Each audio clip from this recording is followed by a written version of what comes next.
um jogo muito bom. Só que com 10 minutos de jogo, ou melhor, com 9 minutos de jogo, ele cometeu um erro grave. Um erro grave que faz o Vasco sair atrás no resultado. Um erro grave que, mais uma vez, acaba comprometendo o Vasco da Gama. E eu discordo completamente do Diniz quando ele diz que o Hugo Moura fez todas as partidas como zagueiro bem. Isso não é verdade, cara. Isso não é verdade. Rapaz, eu não vou nem falar do Atlético Mineiro, eu não vou nem falar o jogo que ele entregou contra o Palmeiras, o passe errado.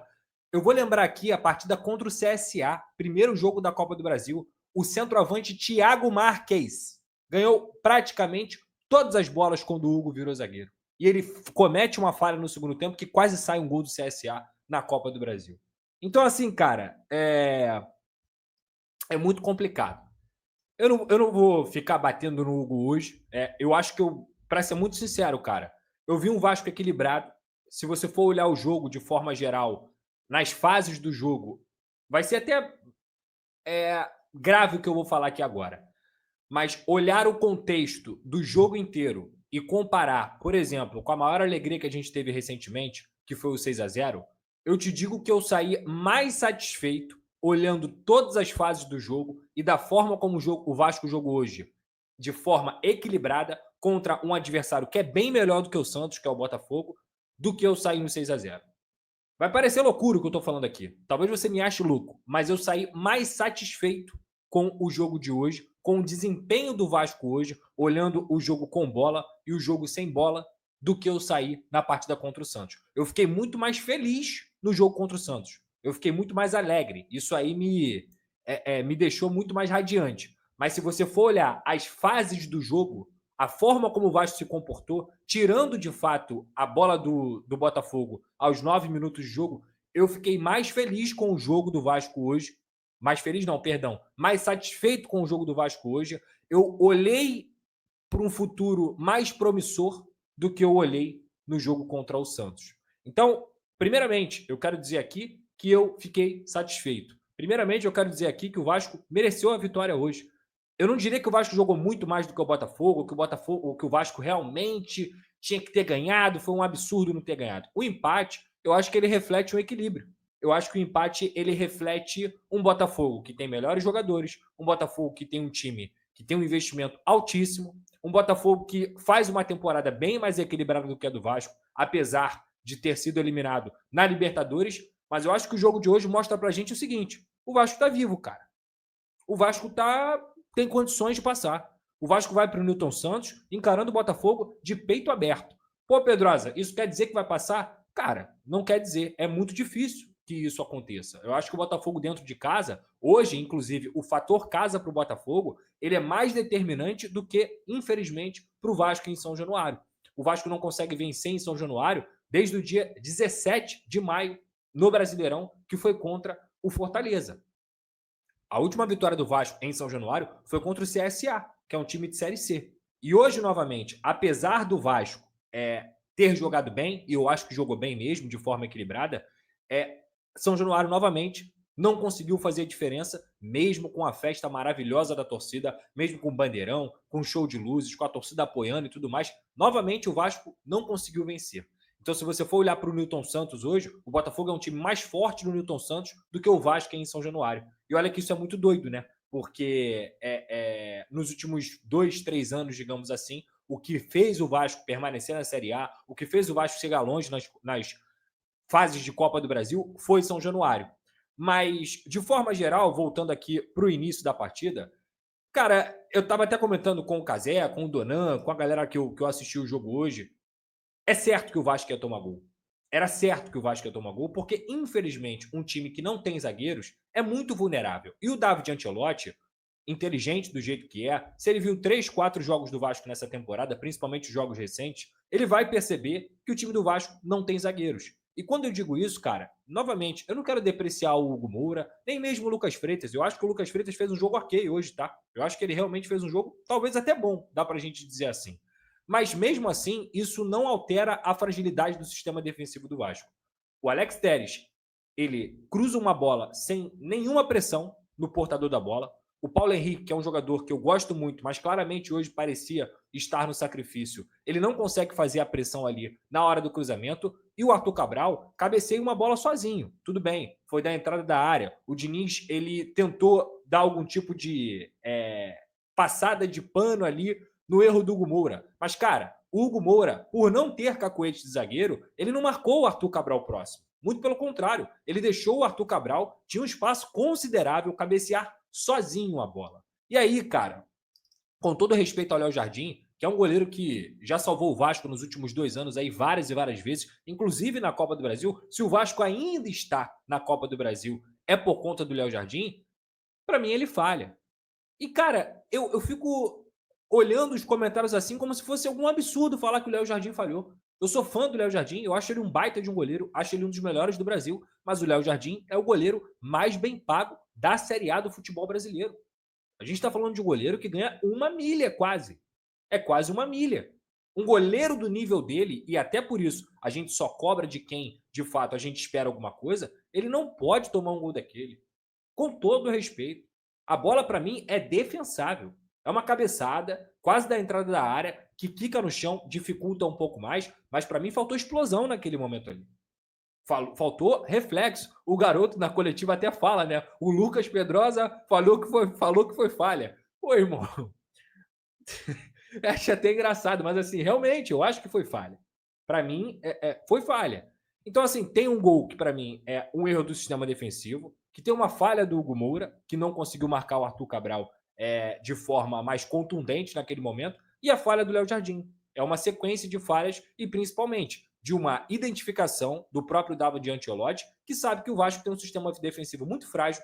Antes do gol acontecer, aos 5 minutos, já tinha tido uma jogada idêntica a essa, e ele coloca 2 centroavantes no jogo de hoje. Ele prefere deixar o Savarino no banco e coloca o Cris Ramos, que é um reforço do Botafogo, fez até 2 gols contra o Juventude no jogo passado, e foi o cara que mudou o jogo, inclusive, do Botafogo contra o Juventude, e coloca o Arthur Cabral. E ele já tinha testado isso, porque o gol do Botafogo, o segundo gol do Botafogo contra o Juventude, sai de um passe do Danilo, deixando a parede para o Arthur Cabral e o Cris Ramos fazendo o gol. Então, quando ele coloca 2 centroavantes, claramente o estilo de jogo do Botafogo era: primeiro, a gente vai tentar uma transição rápida e a gente vai utilizar as bolas longas. Para quê? Para que você deixe esses 2 homens, tanto o Arthur Cabral quanto o Cris Ramos, a todo momento com o Lucas Freitas e o Hugo Moura, que são 2 jogadores que, em duelos físicos, digamos assim, eles teoricamente levariam a desvantagem. Mas durante o jogo, para ser sincero com vocês, eu não achei o Hugo Moura mal após a falha dele. Acho que ele fez um bom jogo até nos duelos e tudo mais. O grande problema é que a gente sempre vai falar assim: o Hugo Moura jogou bem hoje, mas ele falhou no gol do Botafogo. O Lucas Freitas jogou bem hoje, mas ele falhou no gol do Juventude. E a gente está sempre no mais. A gente está sempre no mais. A gente está sempre tentando olhar o copo meio cheio, mas na verdade o copo está sempre meio vazio para o Vasco. E aí, cara, depois que o Vasco toma o gol, eu acho que o time de verdade não sentiu o gol tanto assim. Também tem a ver com a velocidade com que o Vasco empatou o jogo, numa bola ali parada, em que o Felipe Coutinho cruza, o Nuno acaba pegando o rebote e consegue também fazer o bom passe para o Jair. E desse, meus amigos, desse e também do Barros, eu quero falar com muita calma. Eu quero falar com muita tranquilidade desses 2 atletas hoje, que para mim foram os melhores jogadores do Vasco em campo: Jair e Barros. Se o Vasco hoje conseguiu competir diante do Botafogo, é claro que isso tem a ver com o coletivo, mas passa diretamente pelo jogo desses 2 volantes. Passa diretamente pelo poder de marcação do Barros, pela quantidade de áreas no campo que ele conseguia preencher, como ele mordeu, como ele competiu, e não só competiu e mordeu, mas também quando tinha a bola no pé, conseguia tocar rápido para sair, sem fazer graça, sem inventar e tentar fazer o que não sabe. Muito pelo contrário. E tudo isso, aliado à qualidade do Jair, fez com que o Vasco, diante de um meio-campo com Danilo e Marlon Freitas, fosse melhor do que o Botafogo. Eu acho que o jogo, de forma geral, foi bem equilibrado. Mas o Vasco, ele foi levemente superior ao Botafogo, e isso passa muito pelos jogos do Barros e do Jair. Primeiro porque você tem saúde. A galera que me acompanha aqui sabe que eu falo muito bem de 2 coisas. Primeiro, a qualidade do Jair, que indiscutivelmente é o melhor primeiro volante do Vasco da Gama, com a bola no pé principalmente. Eu não sou cego, eu sei que o Jair não é o mais marcador, eu sei que o Jair não é o mais intenso, até porque é um jogador que acabou de ter uma lesão grave, mas, cara, o Jair já foi um dos melhores volantes do futebol brasileiro. O Jair do Atlético Mineiro, em seu prime, digamos assim, ele era um volante que jogava muita bola. E hoje, cara, depois de muito tempo, eu pude ver um Jair próximo daquele Jair que eu vi lá no Atlético Mineiro, jogando futebol, sendo importante sem bola também, disputando as bolas no meio, criando oportunidades, até arrastar. Hoje ele arrastou. O lance que o Verratti perde o gol, que o John vai muito bem também, mas que o Verratti perde o gol, é um lance que o Jair dribla dois e dá uma assistência para o Verratti. Então, assim, cara, o jogo do Jair hoje foi muito impressionante, mas não para mim. O Vasco tem, isso é dado, tá? O Vasco tem 2 vitórias pós-Copa do Mundo sob o comando do Fernando Diniz. As 2 o Jair foi titular. As 2. Contra o CSA, e ele jogou muito bem, e contra o Santos, e ele jogou muito bem.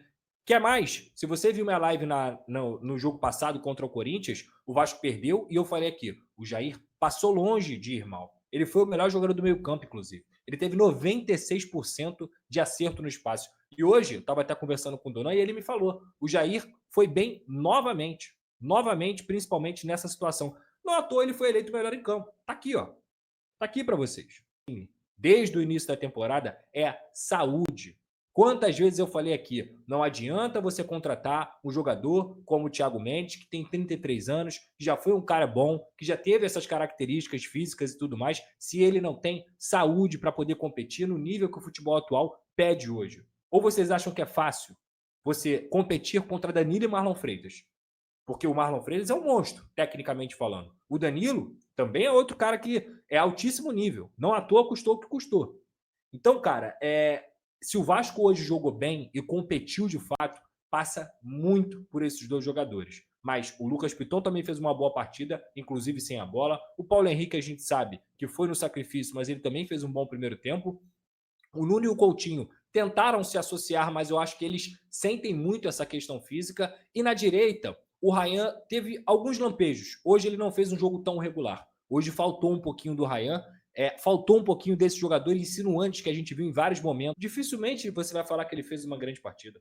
O Verratti não é o cara que faz uma partida maravilhosa e consegue contribuir fora da área, que consegue fazer um pivô maravilhoso. Ele não é esse cara. Se ele não faz gol, geralmente ele não vai jogar tão bem. E hoje, para ser muito sincero, ele esbarrou talvez na falta de qualidade técnica dele, justamente naquele lance ali do John. Se fosse um atacante mais qualificado, um maluco brabo com a bola no pé, era cavadinha ou até faria o gol. Mas não é a dele, não é a dele. E ao mesmo tempo que ele talvez não tenha ido tão bem, eu vi muita gente falando que ele tinha que sair e eu discordo. Eu não achei as substituições do Fernando Diniz ruins. Não achei. Achei que ele fez as substituições corretas. Ele colocou o David e ele colocou o Carlos Andrés Gomes para justamente oxigenar o time, para ter válvula de escape pelas pontas e tentar achar o Verratti, que era o matador nesse jogo, e tentar fazer o segundo gol. Depois que o Vasco empata a partida, ela se torna um pouco mais equilibrada, mas muito mais controlada pelo Vasco no primeiro tempo. Então, eu acho que o Vasco ficou mais com a bola, o Botafogo não ficou mais com a bola, muito porque o Vasco hoje fez um jogo equilibrado. Vocês lembram que eu reclamei aqui diversas vezes? O Vasco pode jogar bem sem bola, o Vasco pode jogar bem com a bola, o Vasco pode criar várias oportunidades, só que sem a bola é Deus nos acuda. E pasmem, hoje o Vasco não teve Deus nos acuda. O Botafogo não teve grandes oportunidades. Teve uma bola de cabeça no primeiro tempo, que o Léo Jardim acabou agarrando ali, mas com tranquilidade até, uma bola aérea, que aí sim é Deus nos acuda, a bola aérea do Vasco é Deus nos acuda, e teve um chute do Pantaleão no segundo tempo, que o Léo Jardim faz uma defesa, e a batida do Alex Telles na falta. De resto, cara, o jogo foi do Vasco. O jogo foi do Vasco. Então, quando eu digo equilíbrio, é porque, para mim, o Botafogo não conseguiu criar tantas oportunidades e chances claras, mas ele nunca esteve morto no jogo. Mas se for falar quem controlou mais a partida, quem foi ligeiramente superior, foi o Vasco. E eu acho que o início do segundo tempo mostra muito bem isso. Teve o chute do Coutinho, teve a bola na trave do Ryan. Vou falar muito sobre o pênalti aqui, o que eu vi, o que eu entendo, o que eu tenho que interpretar sobre esse lance. Teve também, no mesmo 10 minutos ali, uma bola do Pumita, que depois, lá no jogo, na verdade, lá no ao vivo, eu achei que o Pumita podia ter cruzado. Mas, cara, ele tenta surpreender o John e ele quase consegue. Ele bate com a canhota ali, a bola já tinha passado do John. E o John faz uma belíssima defesa. Então, nesses primeiros 10 minutos de segundo tempo, o Vasco produziu o suficiente para conseguir empatar. O Fernando Diniz, quando ele fala sobre a cera, quando ele falou hoje sobre a cera do John, quando ele falou no último domingo sobre a cera do Hugo Souza e quando ele falou principalmente que o critério negativo, como foi expulsar o Léo Jardim, para mim uma expulsão que prejudicou completamente aquela partida contra o Inter, em que o Vasco tinha condições de sair com 3 pontos do Beira-Rio, e eu tava lá cobrindo pela Casa TV. Cara, ninguém mais tomou amarelo, né? Ninguém mais no futebol brasileiro tomou amarelo. Ninguém mais foi expulso. Nunca mais aconteceu. Muito pelo contrário.